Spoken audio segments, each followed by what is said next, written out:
Yes, Young Goob the God, Marleyminded podcast. We back in this thing. You could be anywhere in the world, but you're right here with us. Appreciate you chopping it up for a minute. We about to get it in.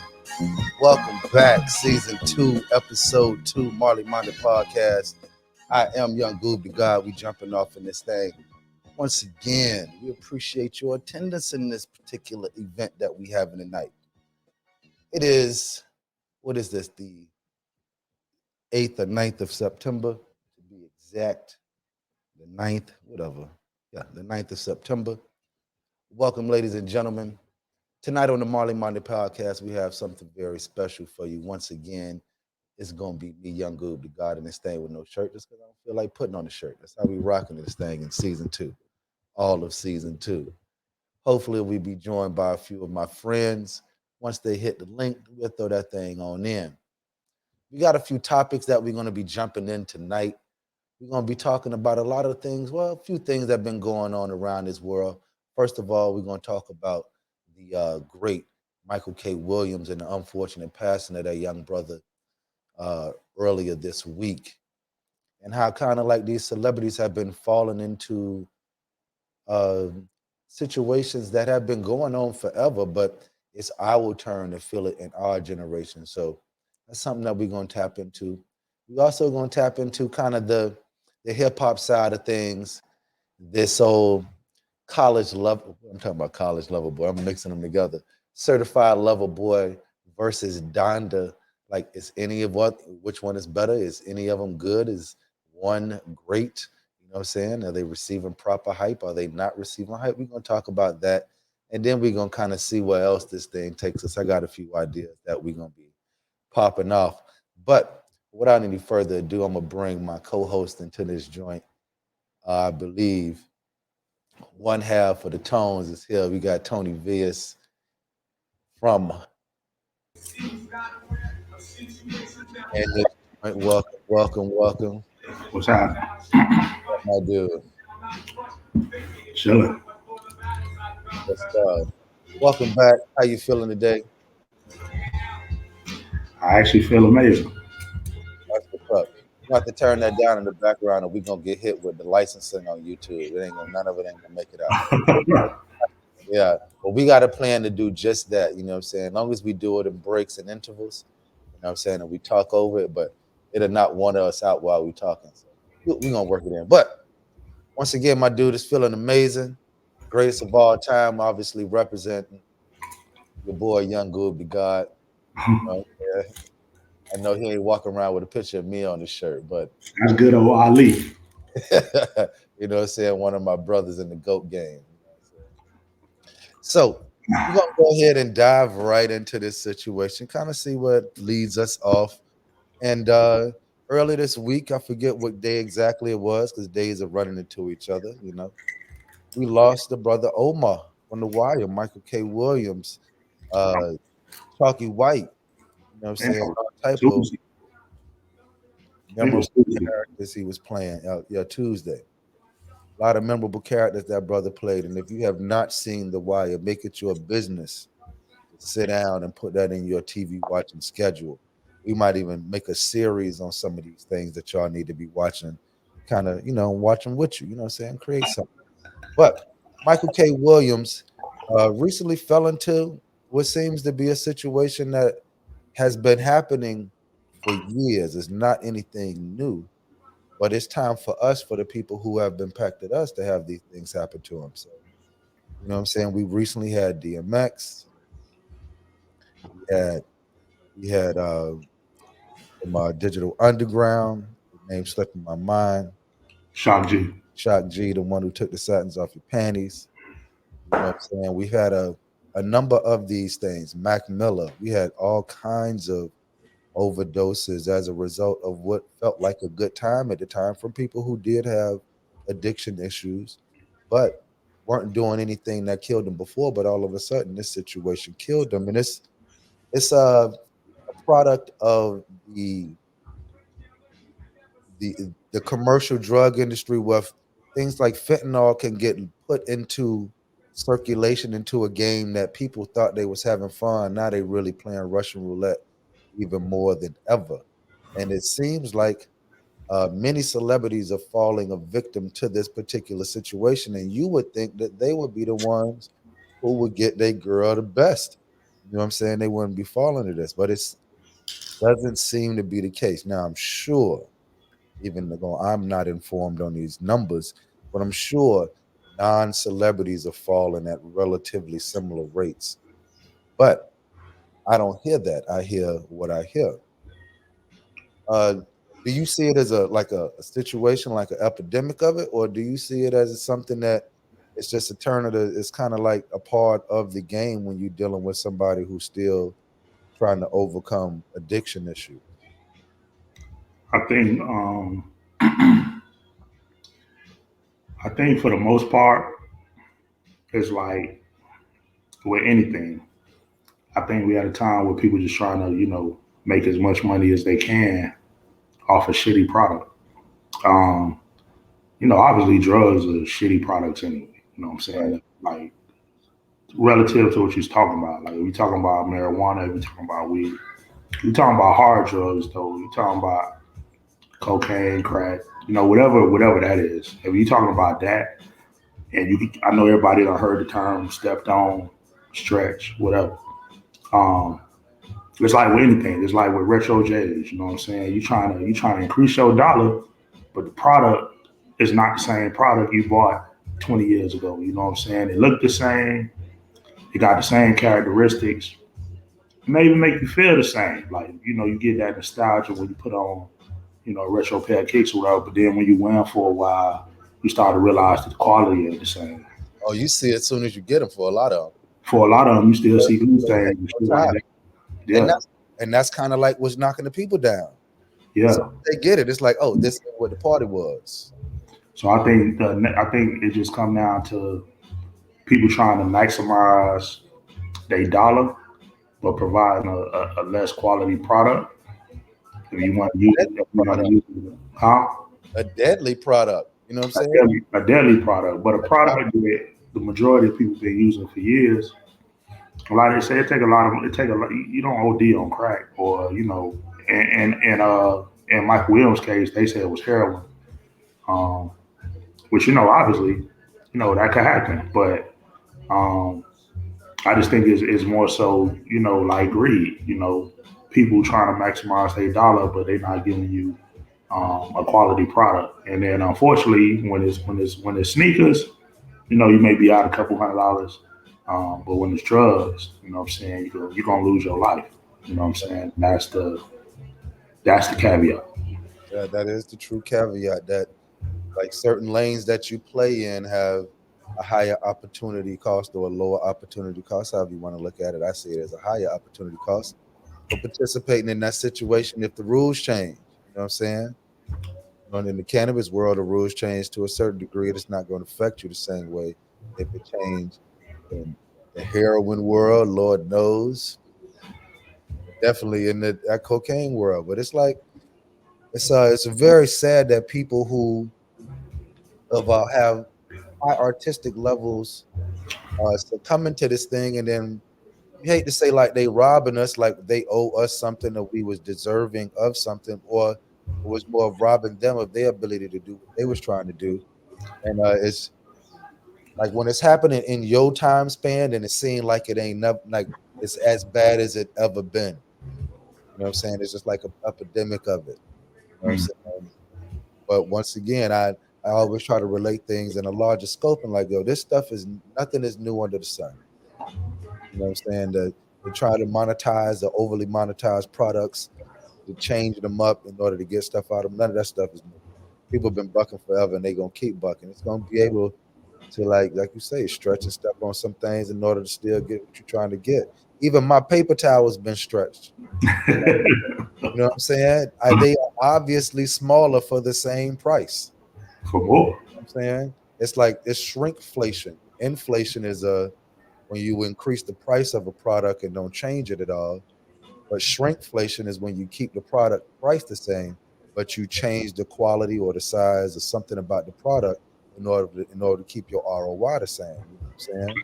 It's diminishing returns, man. Yeah, it's a diminishing returns problem. diminishing return. So I know when I got the text from Michael K. Williams, like I felt how I felt when DMX passed. I felt how I felt when Nipsey passed. I felt how I felt, um, when anybody you admire, especially in the arts, when they pass. Um, I think for the most part, the I became a huge fan of Michael K. Williams.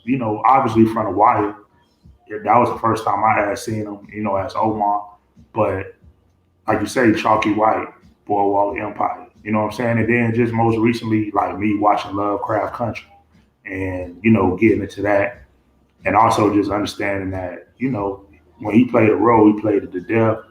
And I know he did theater. I know he did all those things, and I was truly a fan. Like the people around the world just know him as Omar. And then If he's just so connected. people don't know him as Omar, like The Wire, as much as great of a TV show and series that it was, it never got the critical acclaim and the popular acclaim that other things that made, like The Sopranos. Right. Sopranos is a lot more of a commercial entity on HBO than The Wire, and both of them are high quality. And The Wire, it's always, if not more times than not, looked at as a better series as far as overall production, acting, the whole works. So it's like people know him for uh Lovecraft. People know him for more stuff that he did in movies. I don't even know how many people know him as Chalky White. You know what I'm saying? In Right. Boardwalk Empire. I've watched that 2 times over just for the sake of it, just because it is that good. You know what I'm saying? And he played that well of a part. He was he was cold blooded in that thing. You know what I'm saying? Yet he was tender hearted as well. It was trying to be. It was who he said he was, who they were saying he was outside of it. You know what I'm Right. saying? It was a very deliberate person in what they did. You know what I'm saying? But also very deliberate in their nurturing and caring. And if you was not a person who was getting nurtured and cared with, you might not have felt the same way. But it's unfortunate, dog, because it's like these cats. Every day you wake up in the morning, and it's like you dodging text of who done passed from something. Hey, You know, it's crazy. I was talking to a friend of mine, and she was like, "I just want people to make it to 60." You know what I'm saying? Like, obviously, you want to live for as as long long as you can. You trying to get as many days in as you can. It's like working out. Like I'm trying to get as many days in as I can that my body will allow. Without it shut before it shut down. I'm trying to get as many days as I can. And I was talking to a friend of mine, and we had a mutual friend that passed recently. You know what I'm saying? And we were just talking about it and just talking about how like so many people are passing away young. Man, 53 is young. yeah, 54 is young. So it's like I'm thinking about all the people that I've admired over the last few years that done passed, with the exception of like Cicely Tyson. You know what I'm saying? Who lived to be, 90 what yeah, like what I'm saying. But like from Nip, to Mike the Prince, yeah, to Prince to Mike, like it's like nobody making it to like that 60. far. Yeah. Yeah. So Yeah. I'm trying to get as many days as I can. And then, even with Mike and with Prince, with the Same thing. prescription meds, or it ain't heroin, but Yeah, it's just whatever that addiction that is. commercial, you know what I'm saying, aspect that get put in it, that you have those personality traits that, you know what I'm saying, make you, pull towards substances, then them waters get dirty so quick nowadays. It just seems like the waters is so dirty It's murky. that everything that you pull out of there need to be thrown back. Like you can't eat nothing out them waters, boy. Please stop. Hey, there's a line on man, I can reference everything in music, but there's a line right on it's a Jadakiss album, and it's how him and Styles go back to back. You know how they do the back to back, and it's a line where Styles say, every day we smoke about a quarter, and everything is bad for a nigga nowadays. So we drink a lot of water, and it's like that shit is like that line is like 20 years old or some shit, but everything is bad. It ain't even just drugs. It's like the Oh yeah. food in your body. It's the information you consume. It's the entertainment that you consume. Everything is stepped on. Everything gets stepped on. You know Every, what I'm saying? And dumbed down in order to maximize the dollar. And it's like at that point, when everything get fucked up, you find yourself reverting back to the shit that actually made you feel good when everything felt pure. I was talking to the Kev and Troy and Garrett on Sunday, and I was like, man, it's crazy. Ye dropped a week ago from Sunday. Drake dropped on Friday, that just passed. And I was in the crib listening to the Far Side. You know what I'm saying? Like, man, you know like what I'm saying? I was in the crib listening to some shit that came out when I was like in middle school. that's 29 years old. 29 Yeah. years old. Law, I was listening to, what I'm saying, She Keeps on Passing Me By and all that kind of shit. And that's not whatever, but I find myself reverting back to shit that I like. And I ain't that old nigga that's like, cause man, I actually listened to the Drake a lot this week. I did as well. I listened to the Drake this week. I listened to the Donda this week. I didn't make it through the year.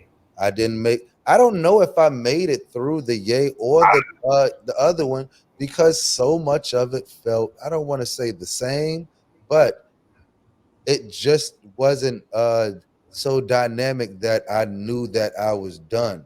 First of all, most of them things was over an hour and a half. One was like 128, the other was like 146.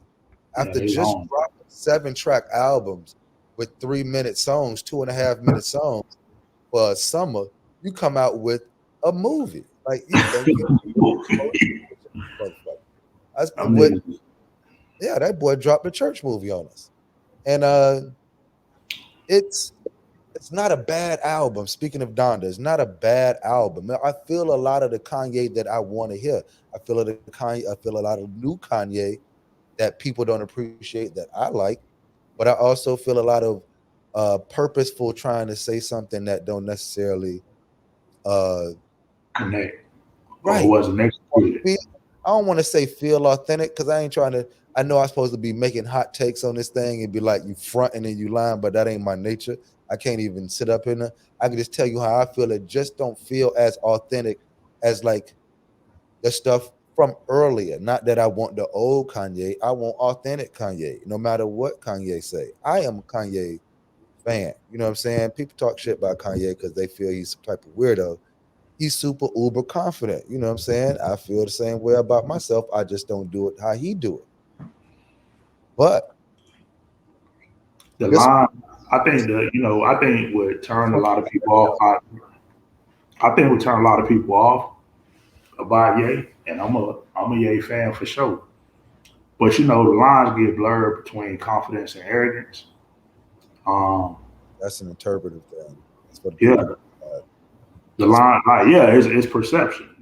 Somebody gonna look at it and say, man, he hella confident. He's always out to try new things. And then some people gonna view him as like just super arrogant, and he just feel like he could do whatever he want. Um, and that shit goes the same way where I tell motherfuckers the lines get blurred between ignorance and arrogance. You know what I'm saying? Like sometimes people just don't know, and when they just don't know, you can't. And if they go about their way feeling like they could just do whatever because they don't know, and then once you educate them on it, if they kind of take a step back and be like, okay, I see what you're saying, then they were just ignorant.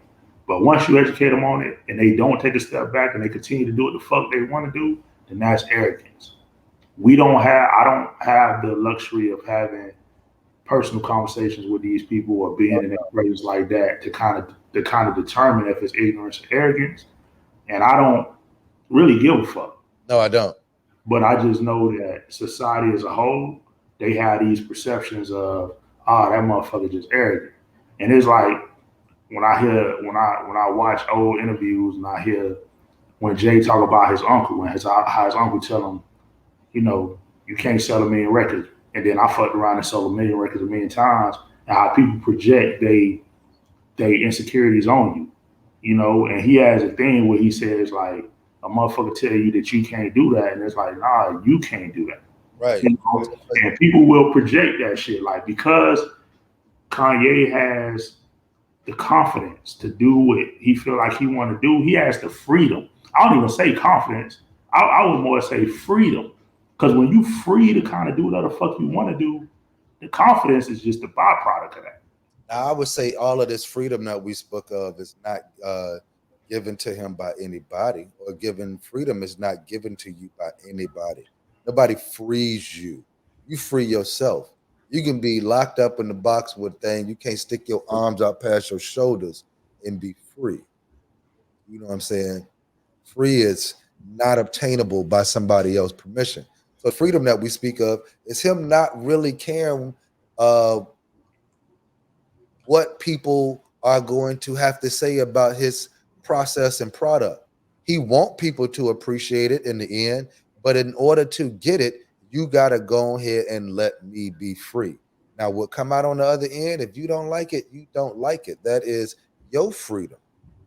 You know what I'm saying? That's how I want to. That's gonna probably be my stance when it comes to we was talking about how you gonna come. My thing is for everybody to find their freedom. You ain't gonna get it from somebody else, so you gotta go ahead and create your own freedom, however you see fit. You know what I'm saying? You just need to go about it in a manner that doesn't violate other people's freedom, so therefore you can keep yours. You know what I'm saying? And If when you feeling free, if you feeling free as a if you feeling free as a result of others' approval, then your ass will never be free. Dog, self love is the best love because your love is the worst drug, dog. That is too much to try to take on, dog. Get freedom from other people. That's too much work to try to please other people and it's 6 billion, 100 billion, quadrillion things to please about every single person, and then multiply that by all the people on the planet or how many people you're gonna interact with. That's I no look fun of it. That's I prison. look at the freedom like looking at he in the music industry, so I look at it like you look at the current state of music and you choose to go completely against that shit. We already know what may bring success when you look at the current state of music, like based off what's popular, what the majority is listening to. You could follow that blueprint, and you may throw a couple songs out there, and they may be duds, but you're gonna throw a song out there that's gonna fit that blueprint or that mold, and it may stick, and then you become successful. But that may not be you. You just doing that to kind of fit in. And Compensate. even if you become successful and you make a lot of money and you win awards and shit, you ain't free because you're not staying true to who you are. Yeah, Kanye got a bunch of money, and a lot not, and we can't act like money don't play a role, and Yeah, money. it definitely plays a role. You know what I'm saying in terms of that. The fact that like we discussed before that Jay could be fucking 50 or 49 or whenever he decided to bait up. Yeah. The average nigga who got to go to work and do all that shit ain't doing that. The average nigga that got to answer to a boss ain't finna lock up and grow his hair out and do that. The freedom, the freedom comes from him being him and not him not having to like answer to nobody. So he can, if he decide to grow dreads one day, he can do that. He don't have to worry about a motherfucker saying, "Oh, you're not fitting our dress code policy," or you're not, because no, I create the policy, so I can do whatever I want to do. So So right. freedom, money it gives you that luxury to kind of do whatever the fuck you want to do too, So I, within reason. so freedom is like a freedom is a byproduct of creation. Correct. And it is a byproduct of being a creator in whatever you do. You know what I'm saying? That's how you find your freedom. You can be a creator and find your freedom within the constraints of somebody else's job. Once again, the freedom concept, it don't have to be like without constraints of somebody else. Because Some people, in order to be free, need stability that they can't provide for themselves. So there's a level of management in order them to have their freedom. So and sometimes it come in the form of a job, sometimes it come in the form of a partner, a boyfriend, girlfriend, whatever the fuck you looking at. But once again, it going back. Like when Jay baited up, Jay could have easily used a corporate a mind state because he was going into a corporate world and was like, I am going to continue to be this well-groomed person and give them what it is known to be, versus I am going to give them who I am. What I've been giving them is who I am. This new thing that they may not know about is still authentically who I am. And as long as I continue to authentically be who I am, not who I am in an effort to please a particular narrative, population, demographic, chase money, you know what I'm saying? Then you got the highest probability of being successful because you're going to consistently be true to yourself if you true to yourself. Yeah. If you ain't true to yourself, then you can't be consistently doing that. You know what I'm saying? I'm a grown ass man who baited back up at 37, that whatever it was. Yeah. You know what I'm saying, and then baited back up on these things. You know what I'm saying? Some more, boning them up some more. So it's like I think the biggest thing I tell people, like, you know what I'm saying, I work a 9 to 5. Shit, I work a 9 to 16. Shit, you know what I'm saying? You fucking around.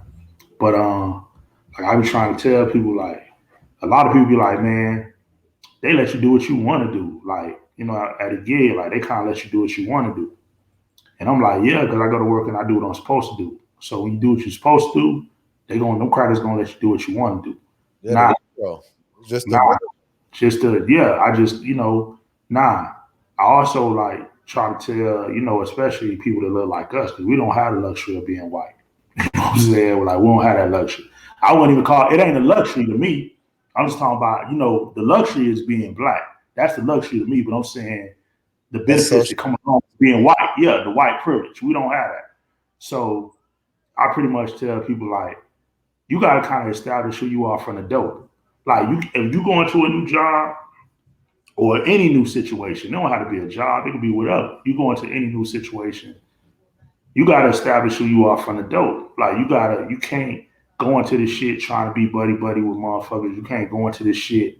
You be cordial and you be professional. Not even being buddy buddy, because if who you are is but being buddy buddy, then be that. But don't be that for the sake of doing it in an effort to hope people like you as a result of it.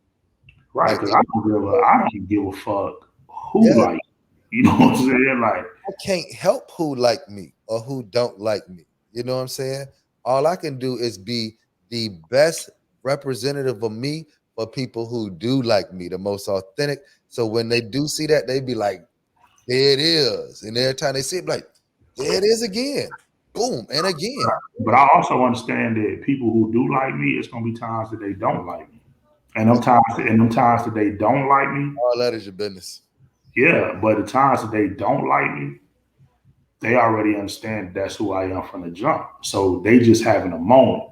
It's like, I don't like you when you like this. Yeah. You know what I mean? And that's cool too. But you already know that side of me. So it's kind of like, I'm not saying I'm not going to change who I am unless it's detrimental to you or if it's something that I know I need to work on. I'm not going to change that shit. Yeah. I am who I am. Like it is what it is.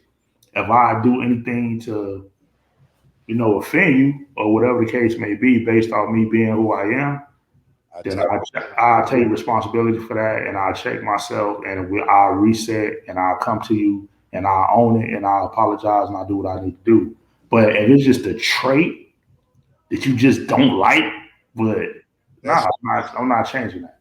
that's your business. Yeah, I'm not changing it. Either way is your business. Even if, like, when I do things that hurt people's feelings or people do not like, I will take responsibility for that. You know what I'm saying? That's not an issue for me. But that too is your business. Dog, I be in meetings cursing and shit. Dude, that too is your business. You can feel Nah, how you go feel. I can't do nothing about that. dog, I'm telling you, we have office meetings every Tuesday. I be in them shits cursing. You know what I'm saying? Why Not. did that not that baffle me? Oh, I remember the first time I was in an office meeting and I cursed, and motherfuckers was like, huh. So a few minutes later, I cursed again. Cause at the end of, cause at the end of the day, what I'm saying ain't wrong. It ain't wrong. And sometimes, especially when you dealing with like I don't drop no F bombs. I don't drop no shit that's gonna get an R rating. You know what I'm saying? But I'm gonna throw a couple shits in there. I'm Yeah, gonna throw a couple hell nods in there. I'm gonna throw a couple I don't give a damns in there. You know what I'm saying? I ain't gonna I'm not gonna fuck nobody. You know what I'm right. saying? I'm not gonna do that. But y'all know that this is who I am from the jump. And at the end of the day, y'all let them crackers cuss at y'all directly. I'm Open. not cursing at nobody directly. I'm cursing in a general sense. This shit don't make no sense. When we talking about some shit that don't make no sense, I'm gonna tell you. I don't care if it's the director. I don't care if it's my manager. Like I don't give a fuck. Like it don't make sense. So because that's who I've been for the last 5 years or 6 years, however long I've been there, when I say that shit, they respect that because I didn't come in trying to be the house nigga. You know what I'm saying? I didn't come in trying to get your approval. I came in to do what y'all pay me every 2 weeks to do. And but when some shit don't make sense, I want to let you know it don't make sense. I don't give a fuck if you like it or not. But I'm not gonna tell you some shit that's gonna be detrimental to the organization. Cause most people they don't know how to talk to people. You know what I'm saying? Like it's a problem. Like they don't know how to talk and engage and do all that Yeah, shit. that's not a skill that many people have developed over time. They usually wait till it get to a boiling point and just argue it out or passive aggressively walk away without dealing with it, which was what I used to do. I was labeled as passive aggressive because I just wasn't like confrontational. I was like, you know, because if it wasn't passive, it was probably going to be ragingly aggressive because I didn't, once again, I didn't know how to just like say stuff, even though my mom used to be like, use your words, Gene, Use your words. use your words. I don't like it when you have to tell them, I don't like it when you do this. I be saying that shit to my little godson. Good. When I be you, saying that shit to my little godson, man, you gotta use your words. I know yeah, what you're trying to convey to me through your actions, but I need you to yeah, enunciate and yeah, orate that shit. you need to learn how to do that so you can be able to, to communicate with people before the top get blowed off. But yeah, over time you learn how to communicate it out because it's in your best interest to find a way to um, just have a way of communicating who you are. Whether they understand it thoroughly, that's really not your job. It's not your job to make people understand you. It's your job to be the best representation of yourself and let them understand it for them. Like, is you not going to convince them who you are? They're going to determine who you are for themselves, regardless of, I don't be like, regardless of what you say, because what you say matters, but it doesn't matter what you say. When so people, back to the Kanye right. shit. So yeah, I was gonna say we drifted off for like 18 minutes away from that because I think we started at 16. But yeah, so when it comes to the Donda Kanye, I mean the Donda album by Kanye, he I feel like is trying to get this who he is now out, but it keep going back to who we knew him to be prior to this transformation. And I guess it's a janky transformation in the eyes of spectators. Like for him, it could be moving smoothly. For me, it feel like you just throwing Jesus in the song, you know what I'm saying? Or having the church choir singing on the song. It don't feel as authentic as Jesus walks. No, and if he that and exactly that's I don't want to be like that's what you do, but that felt authentic, and he was doing the same thing, and he was upset that people was not recognizing him as somebody who was talking about Jesus on tracks, just like why he done went all the way left and just doing So this is the perfect segue into what I'm about to say. He cursed on Jesus walks, didn't he? He said nigga and a couple things, whatever. Young, restless and restless. I'm Nigga, trying to think. I know the song. I'm trying to think if he cursed on that shit. somebody telling. Maybe he did curse on Jesus. Yeah. But beyond that, so let's Yeah. talk about the hot topic when it comes to the Donda album, and I'm sure you know what that is. What is it? The Three Stacks verse,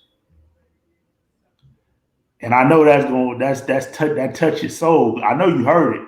Yeah, man. All right, so Kanye says that he removed the verse in the song because Dre cursed on it, and it was supposed to be a clean song and all that, right? And I'm like, damn, Kanye cursed on that song, right? On Jesus Walks or Life of the Party. Life of the Party. He cursed, Oh, right? Did he curse on that? yeah. All right, so I think, and I'm a Kanye fan, but Is that the name of that track? Life of the Party? Life of the Party. Yeah. So I'm a Kanye fan, but even a Dre fan, an Outkast fan, a Big Boy fan, like to my soul. I am out. So my problem with this whole shit is that, and Dre did end up releasing a statement and saying like, if he knew it was supposed to be clean, whatever, whatever, whatever. It's unfortunate, whatever. He was being real diplomatic about it. He was being Andre 3000. He was being Andre 3000. He was being diplomatic. He showed all kind of humility. My problem with that shit is that this man talked about some very personal shit on this album, on that in that verse. You know what I'm saying? He was very personal. He down there poured his heart out. I heard when he said that, Kanye lost his mom, he lost his mom. It was a connection. He felt that. So for you to be like, it was supposed to be clean, bruh. Wipe it. It was clean. The flow was clean. I don't even know what he said that was cussing. I was listening to the man talk about his mama, though. He was talking about, I think, the part where he talked about when they was in Bible study and the girl that was helping him do his homework, they was fucking in the church. You know what I'm saying? They was fucking. He was, and he's something was. That's dog.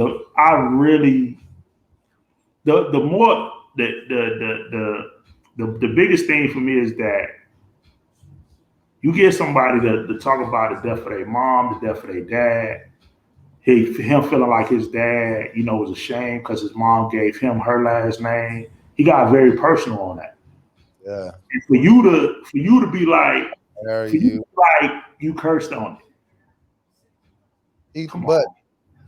But that is, you know what I'm saying? And then for you to take that and because Dre said it wasn't a diss song when he heard the original version. It wasn't, but like if you want to do, that's what he wanted to do with that song.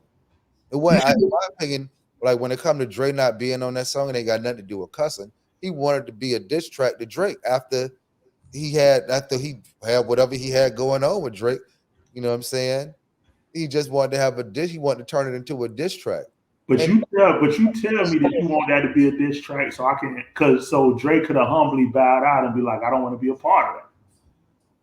He wanted it was retroactively deemed a diss track, in my opinion. But once again, it's like we got the verse.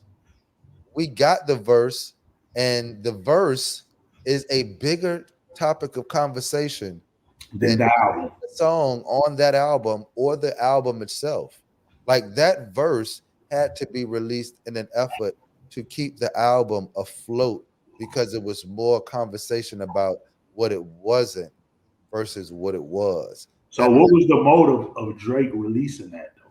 It's all theater. What Drake thought he was going to accomplish by leaking that song? Theater, his name, and us talking about it, them talking about it, certified lover boy coming out, just noise in the world where stuff only lasts for 24 hours in a news stream.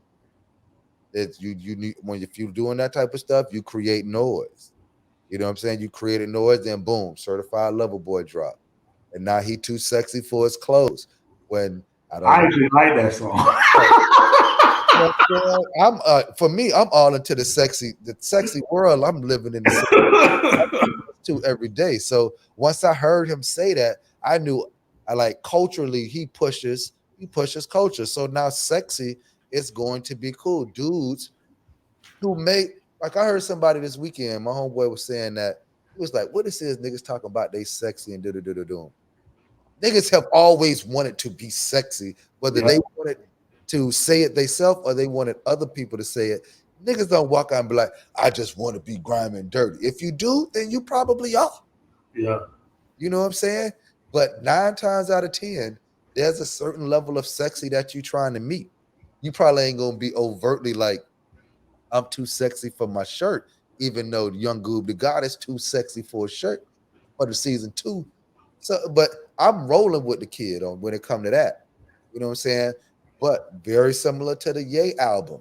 I don't have anything recognizable about it other than little things like the I'm too sexy for my shirt just around it because the song is straight, but it ain't.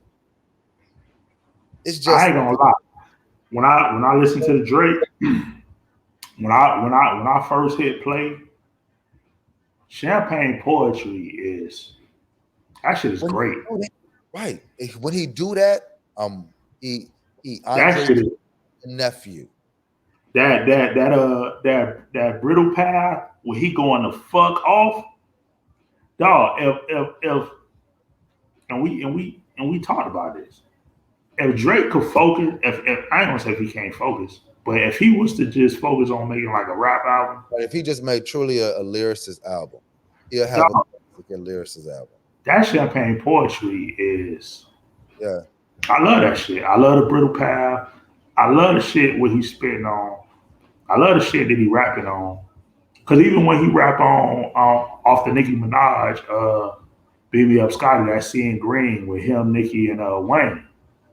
Oh, and the shit with Ross.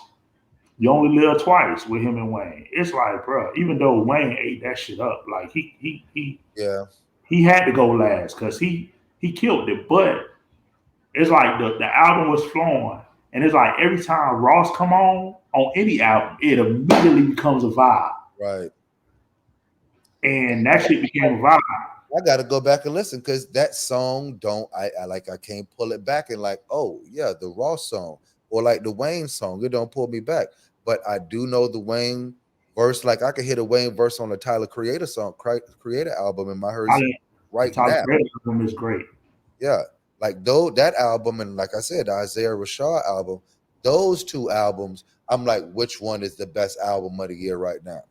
Nothing in the Donda and call it Certified Lover Boy is white noise to me. It's like those are which one more the controversial or popular album. But if you listen to Tyler, if you listen to Isaiah Rashad, you hear real deal hip hop music from before, now, and in the future. You know what I'm saying? That called me if you get lost. With the drama, that's like having Kid Capri host the joint. You That know? shit, that Tyler album. But see, I like Igor. I don't know if you heard the Igor album. Oh yeah. That shit's cool. I like Flower Boy. Flower Boy, even back to Cherry Bomb. I got put on with Cherry Bomb. Yeah. And Cherry Bomb, he had that song with I think he had a song with Migos that was very like had a lot of chords and he was moving with chords and stuff in Cherry Bomb. And he had a verse from Wayne on Cherry Bomb, which that song out hard as hell. I think he got Wayne on damn near everything. I don't know if he on Igor, but He well nah, he ain't on Igor, but he definitely on Call Me If You Get Lost. he don't Call Me If You're Lost. He on Flower Boy. He on He got a song with 42 Doug, which that shit completely came out of left field to me, but the song is hard. uh He just did a song with Maxo Cream. You know what Maxo Cream is? Nigga out of Texas. Out of I think he out of Houston. But I don't know him, but I know the name. Tyler Creator is Just that. that nigga's a renaissance man. Yeah. But he one of these dudes who kind of similar to a lot of these young boys when they young, full of energy and creative, they just going on it. And as they get older, like he 31 now, like he 30, 30, 31, something like that. And now it's starting to mature with this same thing and your energy level high. And it's like you not as distracted by what's going on around you and doing a lot more what's you and it feel better to you. Like the thing that I hear people have the most anxiety about when it comes to anything is other people's opinion of what the fuck is going on. Yeah. And for me at this point, that is the most baffling thing because for me to try to intake anybody's opinion other than mine is fruitless labor. I don't know. I'm just throwing darts in the wind, hoping that I please you. So that has to create a high level of anxiety. If those are your possible, if that's your potential product, a hope that you please versus I'm going to please the one thing that I know how to please myself. But niggas done also went through growing pains too. So I'm a believer that you gotta allow people to go through that process so they can Right, exactly. figure it out. They gotta figure it out. Right. Um, I I will. always knew who I was, like from a young age. Like I always knew who I was. I knew at I knew at I knew at 14 that I didn't want kids. Like I knew that. That wasn't like some shit that came as I got older. That wasn't because I witnessed niggas go through child support and baby mamas drama and shit. Like I just knew at 14. Cause I knew my friends and I knew I'm like, man, I'm not raising these niggas. Like I'm not like I knew that. Like I knew I didn't want kids. I knew at a very young age that I didn't want to be married. Like I knew that. Like it wasn't like I didn't have like an epiphany. I didn't, have a bad relationship. I didn't I just knew, I just knew who I was. Now, there was a point where I was close to getting married, but it was like one of those things where you kind of tell yourself you're not gonna do something, and then you decide to do it, and then in the process of doing it, you're reminded why you didn't want to do the shit to begin with. You Every know what time I'm saying? I So to them, yeah, it was kind of the damn, like what did I do? So I would like I've had the luxury at a young age to I kind of knew who I was. Like now, obviously, there are certain things about me from when I was 14 to now that has changed. Now that I'm 41, but for the most part, the core of who I am, like I always had that core. Like I always knew. Now it took time for me to expose part of that shit to my friends and to my world. Like even with me writing, like the whole writing shit and writing poetry and doing all of that. because I found out late. I was You like, you what? found out late. A bunch of people found out late, and that's why I call the shit invisible ink because I always wrote. It's just that I kept that shit to myself because I felt like my friends didn't think it would be cool, or I didn't, or it was, or not even that. It was just a part of me that I wanted to kind of keep for me. You know what I'm saying? And I would say like, and I'll let you, but we didn't come up in a time where uh overtly artistic people were accepted by your peers. You know what I'm saying? You had to be physical in some degree. You had to have some level of physical ability to be really accepted. You know what I'm saying? Athleticism. Whether you could fight, whether you could run, you could jump, do play a sport, or you know what I'm saying? But if you sang and can draw, people saw you as like a skill, but like even you didn't see the way to take that and groom it because the only people who was making it was big mainstream. You didn't see it. Like either you hit the lotto of success or you was not a part of it. You went and got a job. Now I'm gonna be honest. I always knew who I was, but I wasn't comfortable with who I was. You know what Right. I'm saying? And that was the biggest part of me keeping like the writing shit and all that shit to myself because yeah, I knew like this is who I am, but I wasn't comfortable expressing that because of not knowing how people who I was cool with was gonna react to it, or them thinking it was gonna be soft, or them thinking it, like, or them looking at it and be like, oh yeah, that's cool, like, and not understanding, like, yeah, man, I put my heart in this shit, like, Yeah. Yeah. you know what I'm saying? So the response was like, oh yeah, that's cool. It's kind of like when Kanye was like, man, I rapped my ass off. And Jay was like, oh yeah, that was cool. You know what I'm saying? Mayonnaise color. Yeah, that mayonnaise color beans, I push miracle whips. You know what I'm saying? You know what I'm saying? You ain't hear that? Like, damn, and you like, oh yeah, you don't hear this Jesus walks? Yeah. And then I think but then as I got older, because I remember the first time I let my brother read some shit that I wrote. And he was like, oh yeah, that's straight. You know what I'm saying? I'm like, damn, you my brother, like you supposed to be. But as I got older, I kind of understand it, like that shit could be the greatest shit ever, but you can't really give people praise too early because they'll think they made it. And they may not never evolve until what they can ultimately be if you start telling them that they're the greatest shit off the first song that they ever record or off the first poem they ever write or off the first movie they ever direct. If you give them all this praise in the beginning, they may not ever evolve into what they could ultimately be because they may feel like I've arrived. Unless they just have that self-discipline to continue pushing themselves and keep trying new things and all this shit. Yeah, then hopefully that is the case because your first effort is not going to be your best effort at all. At all. Like you make a great effort out of your first one, but you're gonna get better as you go. The whole thing is to keep making efforts. Unless you have the Illmatic or the Reasonable Doubt. I was going. Reasonable Doubt, the best Jigga album ever. To me, no. To me, no. It's the most highly acclaimed in terms of like, but it's not the best J album to me. Not the best J to you. It's not the best J. It's not the best J album to me. I love American Gangster. I love American Gangster. I love American Gangster, dog. Like I love that album. I love the Blueprint, but that don't even fit into the mold because the Blueprint may be his most commercialized album. Right. But I love the American Gangster album. The Blueprint album was the blueprint to Tally Days. It was like that was the soundtrack to having fun and Tally. Dog, Blueprint and 400 Degrees was the soundtrack. Yep, and the Dynasty album as well.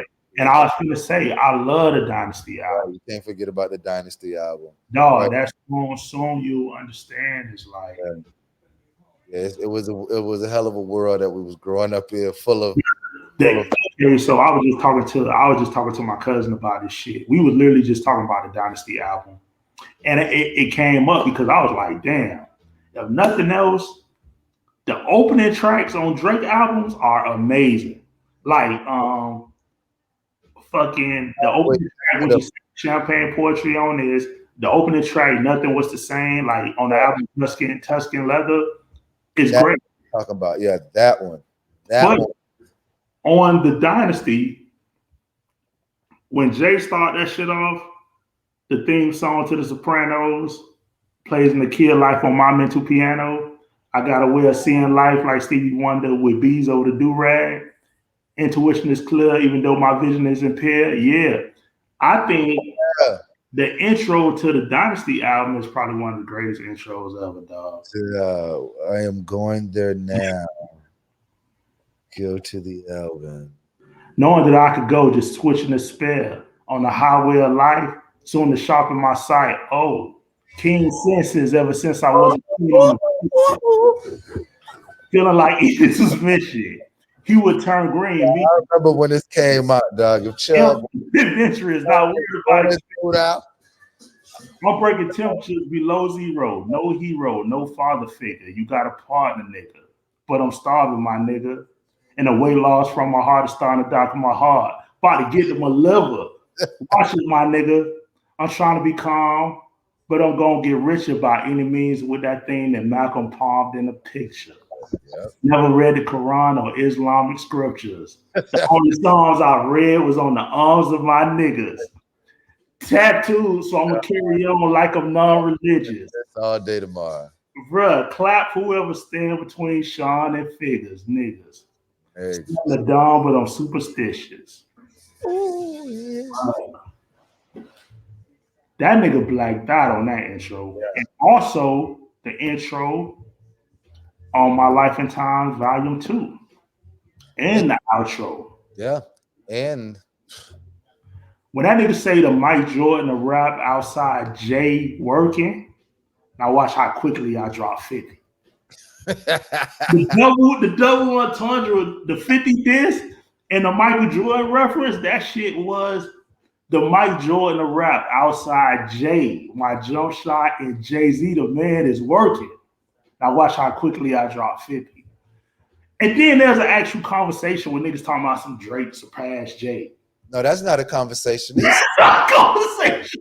In 2021, as far as popularity, and not even as a rapper. Not even as a rapper, dog. You cannot listen to that kind of shit and be like, this nigga is the king of double entendre. He is the king of talk game, dog. King of talk game. Talk game on 1 thou wow. On 1,000, dog. On 1 thou wow, Jigga talk. 1,000, dog. You're gonna lose that battle, dog.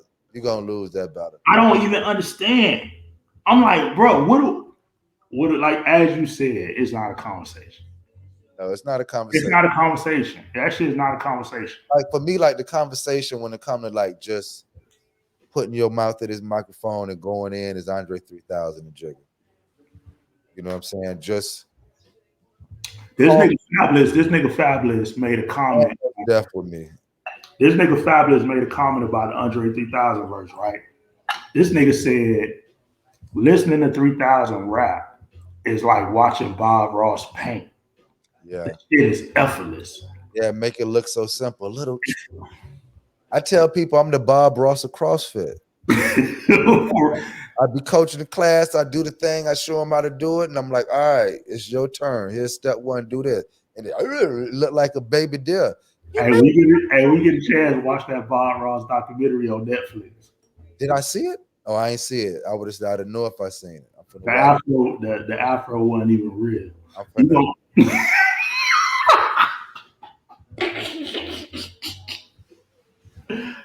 Like that was his hair on a wig. Nah, that was his hair, but he did like all kind of shit to make it like. Yeah, okay, yeah, it was his hair. You could see through that. It was like an old lady at the flea market, man. It just was blue. And so those pictures, dog, I thought he was like interracial. I thought Bob Ross was a mixed baby. You thought he was Babe Ruth in this thing, man, because Babe Ruth is black. For the record. That's what my stance on here, that we are going Babe Ruth as well as Beethoven niggas.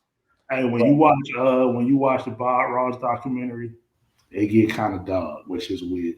Yeah, it's a dog side to every artist, dog. Even if you painting trees, rocks, streams, and little mistakes. It's dark posthumously, like after he passed. You know what I'm saying? Like how the shit with his estate and all that shit. Oh, that shit, let me tell you. It's a good documentary. One of the better documentaries that I've seen on a childhood figure was the one on Mr. Rogers, Tom Hanks. No, the documentary, not the Tom Hanks one. I saw the movie. The movie was good. I didn't see the documentary. They got a documentary movie. It's a movie, but it's a documentary. It's good. Yeah, dog. That meant, dog, he was probably this gonna be another page. He was probably the only pure white man ever. Ever, dog. Ever. In life. In the history of Crocodile, dog. He is the purest and the only pure one. He ain't want nothing but better for whoever you was, dog.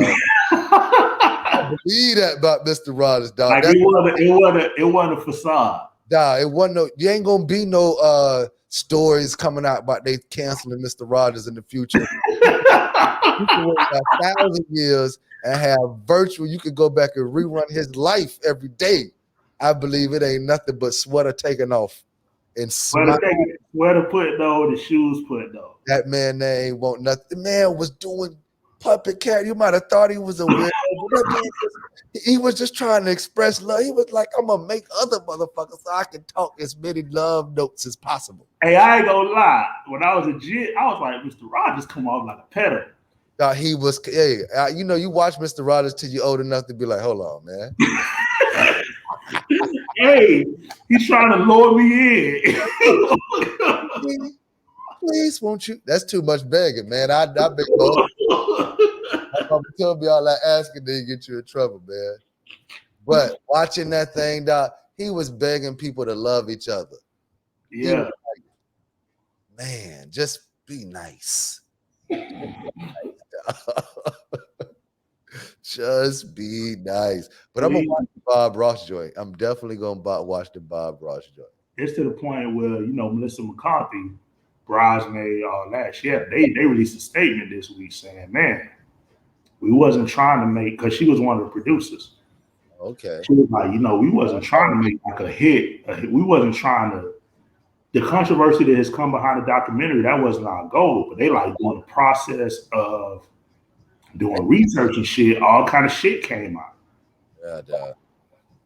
That's how you start digging. But I'm telling you, go start digging in Mr. Rogers' backyard, boy. It ain't nothing coming up but flowers in love, baby. It's like rock. In love, yep. Like rock. Y'all can't find no dirt. The most you gonna find is that boy got a cannabis cigarette. You know what I'm saying? And but, we know. You know what I'm saying? But we've come to another wonderful episode of the Marleyminded podcast. We said we was going to talk about some stuff. We talked about it, kind of. We talked about what we wanted to talk about. Thank you for coming through, chopping it up. Hit the like button, subscribe, tell a friend. Coming back every Thursday as much as possible at 8 p.m., so stay ready. I ain't going to have on no shirt. I'll be in the gym getting swole. Check me out. Fit Life for me. Marley, Weapon the Tone. Tone ain't making. Tone out in the streets trying to get it, man. He working hard. Working hard. Be easy. Young good to God. Ant, you got anything to say? Nah, man. Be blessed. I'm feeling blessed. So be blessed. Be blessed. Easy, Moise.